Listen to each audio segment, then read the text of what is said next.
5 proteins, which themselves are enzyme complexes. So the question for all of you doctors out there and nurses and nurse practitioners and health coaches is you should be able to name the components of the pyruvate dehydrogenase complex. So, I mean, this is important. So, like, I'm not picking some esoteric thing to say, oh, well, you should know this if you've studied nutrition. No, you should know this if you've studied nutrition.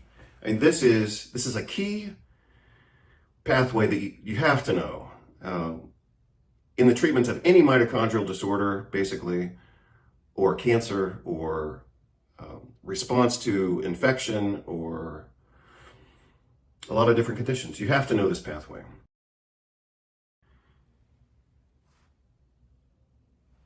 The first cofactor, you're going to see how easy this is. If you don't know this, then you don't know it. Once I show it to you, you're going to say, well, damn, that was easy. That was obvious. Yeah, well, it's obvious because I'm showing it to you. So, like I said, if you don't know this, then you don't know it, and you can't work this magic. But once I show it to you, you're going to say, well, that was easy. That's my job. That's the job of a teacher or a good teacher, is to show you how easy this can be, not make it more complicated. So, cofactor number 1.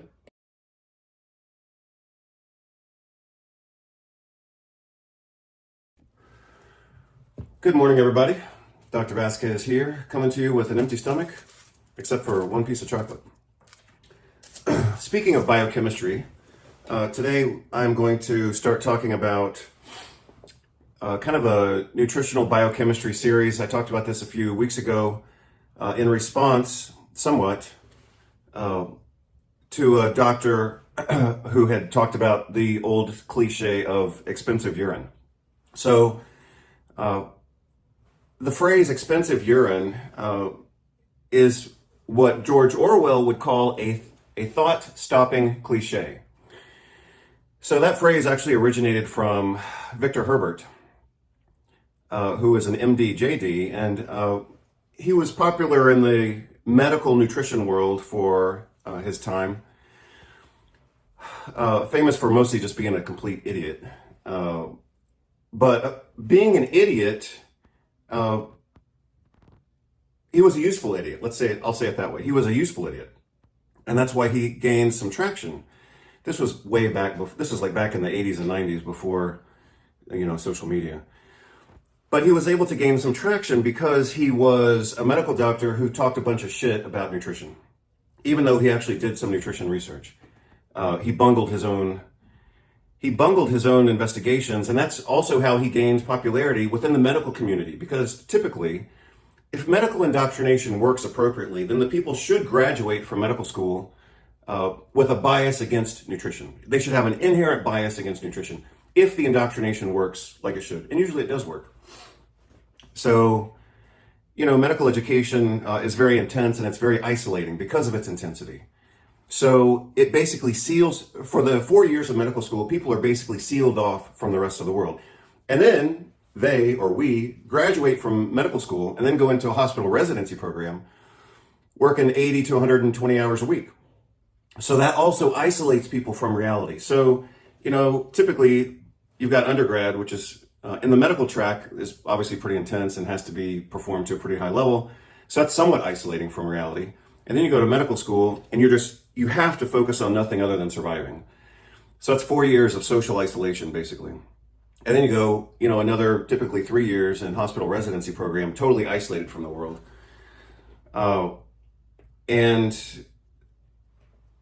But living within the medical paradigm. So, anyway, I've said it, so I'll just leave it be. But anyway, typically people graduate from medical school and then medical residency programs, and they don't know anything about the rest of the world, let alone what's new in nutrition, let alone that nutrition exists and is a legitimate science. So what I'm going to do right now, in a sense, let's see if I can do this. I'm going to start talking about nutrition. I'm going to focus on vitamin B1, or thiamine is the other name for it.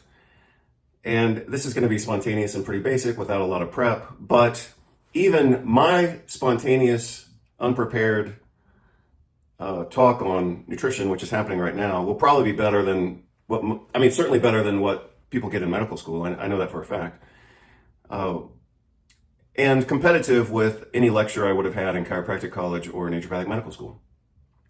So I obviously went to all three of those. So I can speak from experience. So I'll make a few notes. I think I had 4 things that I wanted to talk about, or at least 4 components to the structure of this. So here we go. So again, let's see. So I'm going to call this clinical, nutritional, biochemistry. So emphasis on everything. Emphasis on clinical, emphasis obviously on nutritional, and the biochemistry or the pharmacology. I could have said pharmacology just as easily.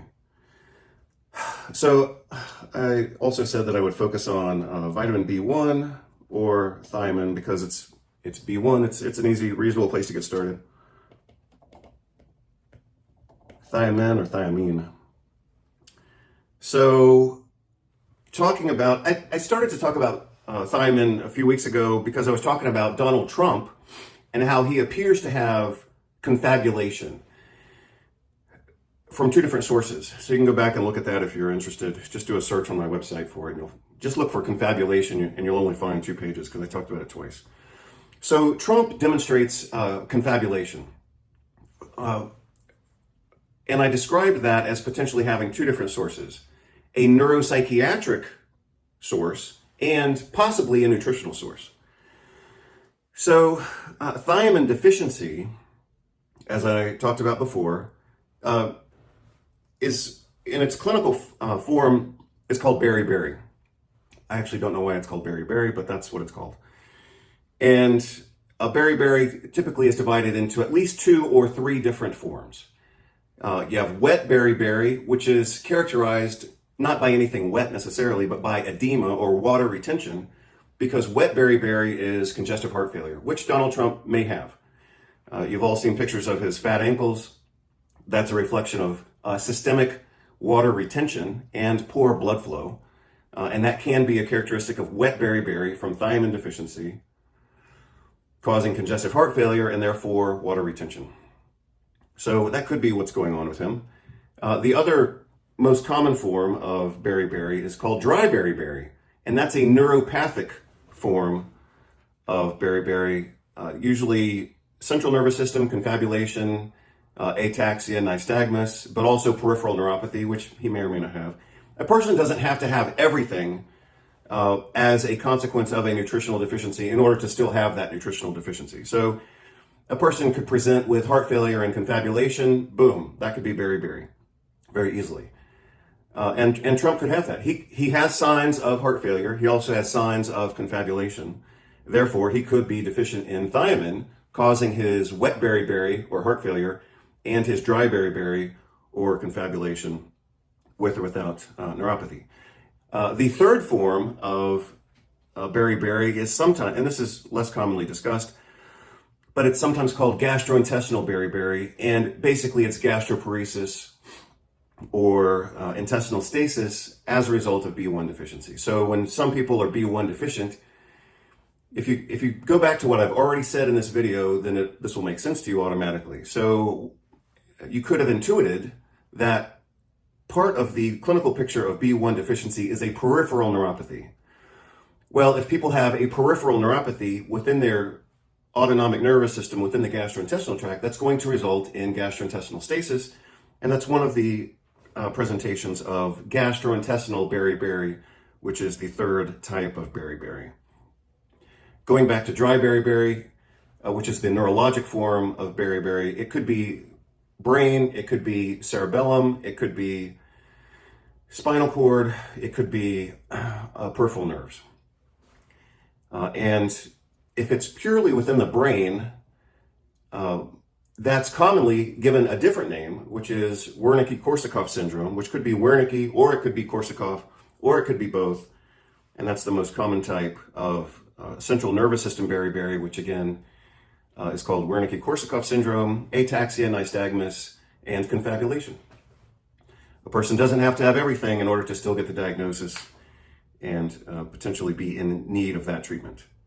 So let me just complete my notes here. Maybe I'll post this on the website when I post the rest of this, as soon as my pen responds. So again, beriberi is the name.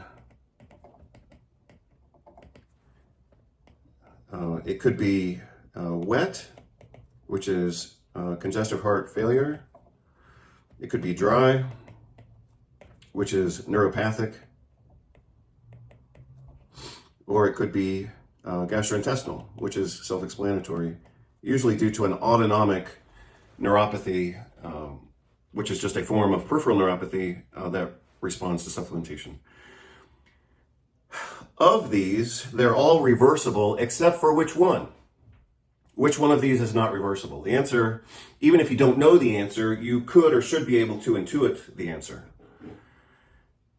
if you know physiology. So yeah, I'm throwing out a few questions because, like I said before, everybody thinks they know this stuff. Everybody thinks they're an expert until they take a quiz and say, oops, well, I missed that one. So which one of these would you expect would be reversible versus irreversible? Well, the heart, myocardiocytes, they're pretty resistant. They have some ability to bounce back. So this is reversible. Peripheral nerves are pretty tough. They can get injured. They can be paralyzed. Like I was paralyzed for about a year. My whole left arm was paralyzed. But obviously now it's back to normal. In fact, I could probably beat up the surgeon who told me that I would never have use of my arm. I could probably beat him up with one arm, including my left arm. And that would actually be, well, I'm not that kind of guy, but I could be. Just to show him how wrong he was. But anyway, that's obviously a different story. But like I was saying, peripheral nerves have the ability, and they have some ability to legitimately regenerate, but they have a pretty good ability to recover. So gastrointestinal beriberi, you would expect to be recoverable or reversible. But the central nervous system is pretty limited in its ability. So we would expect this to be irreversible. Reversible, whatever. And part of the reason for that is because, excuse me, because the central nervous system has such a high rate of metabolism. If things aren't working, things can just go to hell and the nerves die. The brain cells actually die. And once they're dead, they can't recover. These other cell types, cardiomyocytes and peripheral neurons, they have a slower metabolism. It's still relatively fast, but it's still slower than the neurons in the central nervous system. So that's kind of the clinical picture of beriberi. And like I said, the dry form of beriberi could be central nervous system or peripheral nervous system. If it's strictly central nervous system, then sometimes that gets called Wernicke. I think it's Wernicke. I don't know if it's IE. I don't remember right now. Wernicke-Korsakoff. And that's considered a medical emergency, reversible with at least thiamine, if not some other nutrients as well. So, of the many things and many tangents I could take right now, I'll try to keep this moving forward. Let's see. Somehow I imagined this as having like 3 different levels of conversation. Specific to B1, so let me just try to recreate that, or I guess in this case, create it from scratch. 1, 2, 3, 4. Let's see. So when we're thinking about like measuring or assessing clinically, I guess, vitamin B1 status, we could look at levels in the blood. And that's typically done either by looking specifically at the level of the vitamin in the blood or using an enzymatic test. The classic test for looking for thiamine deficiency is looking at the activity of an enzyme called transketolase.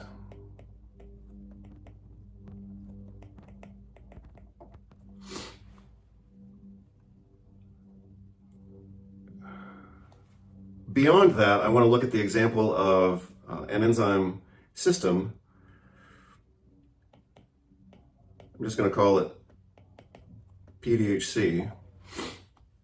And what else could we do? We could also, I think the next step, well, a different step would be looking at metabolites. And another step would be looking for clinical response.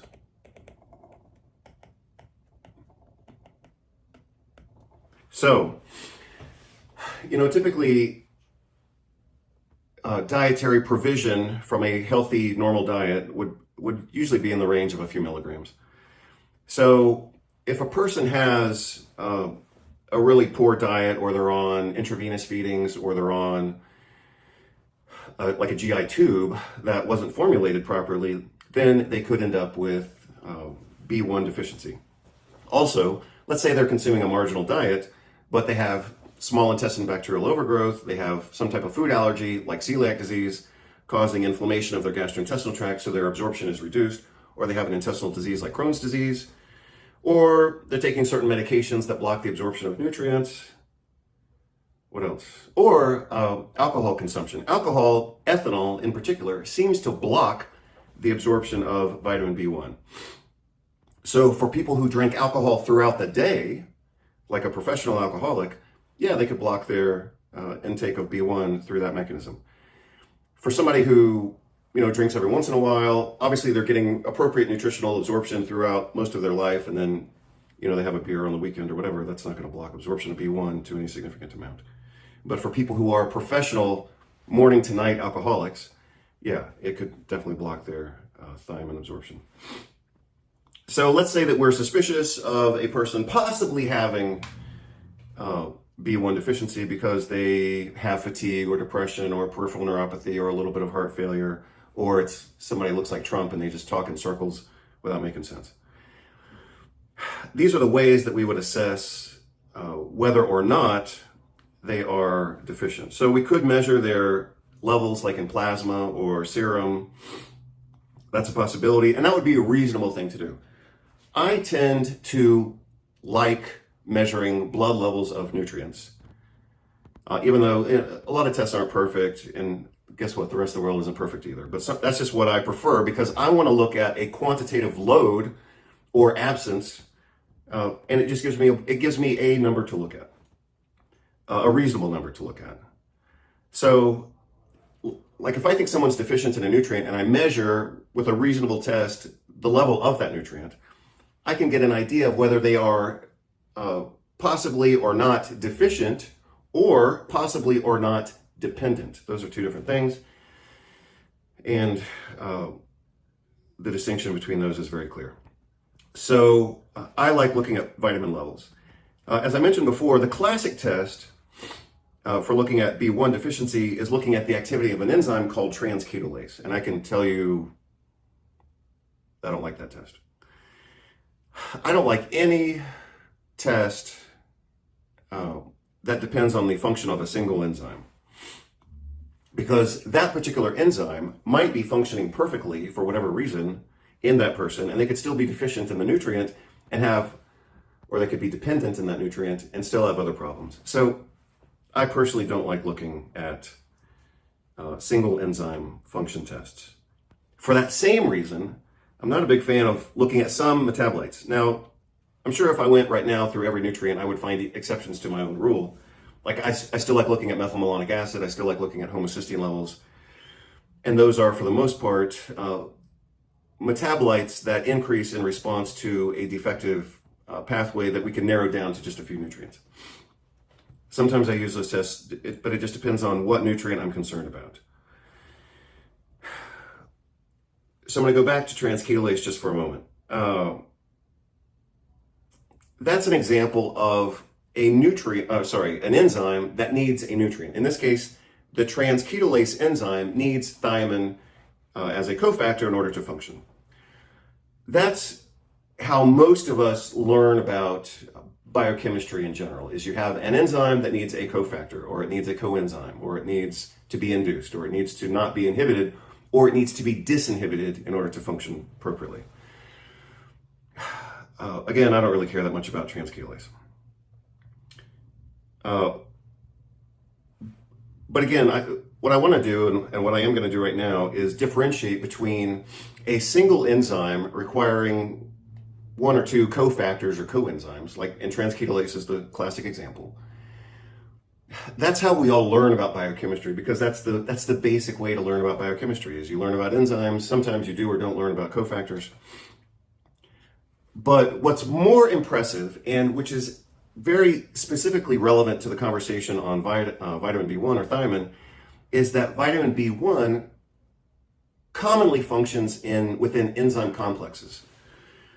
And this is my favorite enzyme complex, the pyruvate dehydrogenase complex. So I've talked about this before. So if you've seen my other videos, then you already know where this is going, and you should know exactly what I'm going to say.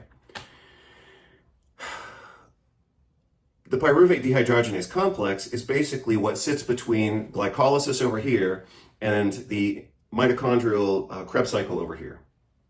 So in order for pyruvate to enter into the mitochondria, we have to go through the pyruvate dehydrogenase shuttle or the pyruvate dehydrogenase complex. If you've seen in my book, I diagram this as glycolysis coming down, pyruvate dehydrogenase entering the mitochondria and feeding the Krebs cycle or the citric acid cycle, which then feeds into the electron transport chain with its 5 proteins, which themselves are enzyme complexes. So the question for all of you doctors out there and nurses and nurse practitioners and health coaches is, you should be able to name the components of the pyruvate dehydrogenase complex. So, I mean, this is important. So, like, I'm not picking some esoteric thing to say, oh, well, you should know this if you've studied nutrition. No, you should know this if you've studied nutrition. And this is a key pathway that you have to know in the treatment of any mitochondrial disorder, basically, or cancer, or response to infection, or a lot of different conditions. You have to know this pathway. So, as I already said, different fuel sources enter into this metabolic pathway that starts with glycolysis. Then we're going to take a turn into the pyruvate dehydrogenase complex, or the pyruvate dehydrogenase shuttle. I can abbreviate it a couple of different ways. Pyruvate dehydrogenase complex, or just PDC. That's going to get us into the mitochondria now, and that's going to get us into the Krebs cycle, and that's going to get us eventually into the electron transport chain, which has 1, 2, 3, 4, 5 proteins. So, I mean, this isn't simply basic biochemistry. This is essential clinical biochemistry. I mean, you have to know this pathway. So, having couched it as such, you might reasonably want to understand how to make this pathway work. If this pathway isn't working, then the mitochondria are not going to work. They can't work. If this pathway is shut out, then all of these carbon fragments are now going to get shuttled into other pathways, like creation of nucleotides, creation of fatty acids, and other amino acids. And so this becomes an anabolic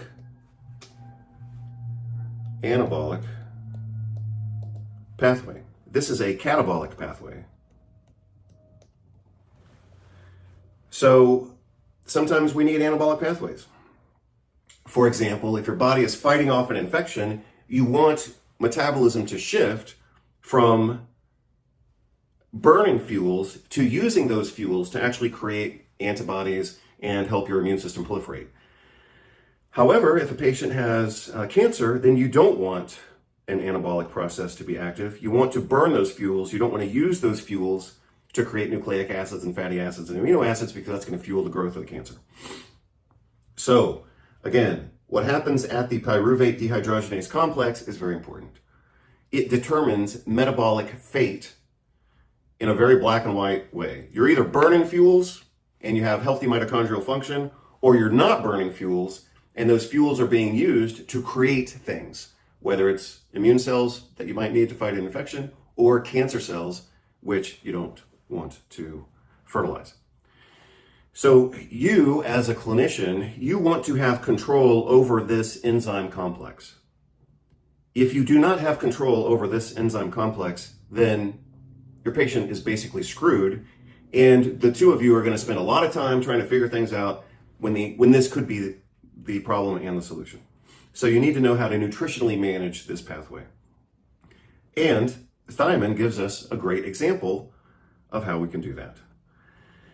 And this is true beyond the pyruvate dehydrogenase complex, but it is true of this complex. This is kind of a common theme that I've noticed in thiamine biochemistry, and I'm just using this as an example.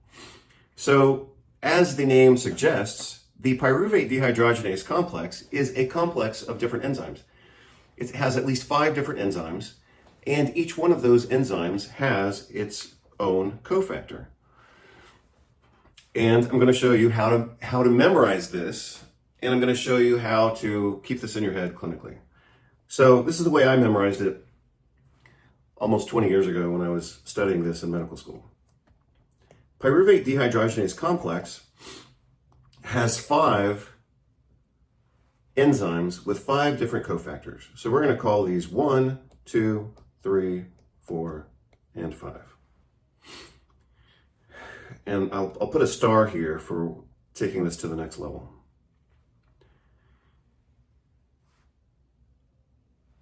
The first cofactor, you're going to see how easy this is. If you don't know this, then you don't know it. Once I show it to you, you're going to say, well, damn, that was easy. That was obvious. Yeah, well, it's obvious because I'm showing it to you. So, like I said, if you don't know this, then you don't know it, and you can't work this magic. But once I show it to you, you're going to say, well, that was easy. That's my job. That's the job of a teacher or a good teacher, is to show you how easy this can be, not make it more complicated. So, cofactor number 1